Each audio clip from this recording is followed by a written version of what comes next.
Stärkerin, den eng Well vu Wasser bullier Gestengs ausgeleist huet, huet am Nepal fir eng Katastroph gesuercht.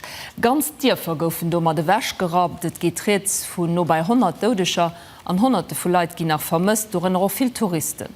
De Petzberz mat den Detailer erweiteren internationale Neuigkeiten. De nepaleschen Autoritéiten no as Katastroph net nëmmen op Meteo zréck ze féiere méi och op seismech Aktivitéiten, die Uwen an de Bierge eng Lawine ausgeleist hätten. De Bilan vun den Dodesaffer wärt mat Sicherheet weider klammen. Den Amment geht reets vu rund 100 Dodesaffer vun de gut 600 Touristen, die vermisst ginn wären der 100 aus Indien, iwwer 50 aus den USA an 33 aus Großbritannien.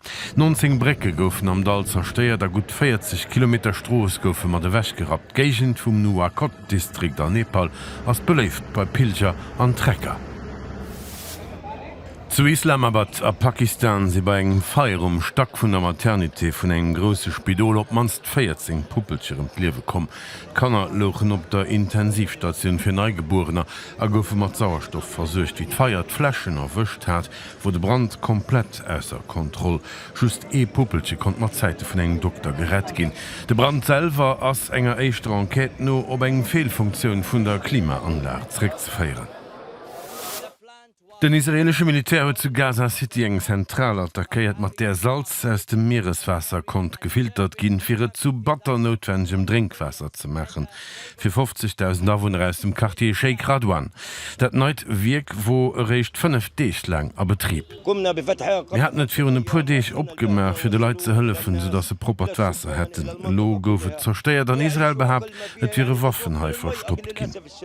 Ob manst 9 Personen dorenner kant sie beim Bombardement d'Liewe kom, Waffen oder Munition goufen iwwerdems net am Futise Gemeier fand. Fans traueren Queen of Country an ihrer Heimesstaat Sevierville am US-Staat Tennessee. Dolly Parton, eng Ikon vum Genre, huet mat hirem Onerwertseeren dod durch Krebs Land schockéiert. Nach 4 enger Woch so Sängerin a Komponistin am Alter vun 80 Joer an engem Zeitungsinterview, sie geif sich den am Ende hier Gesundheit kümmern, aber weiter schaffen.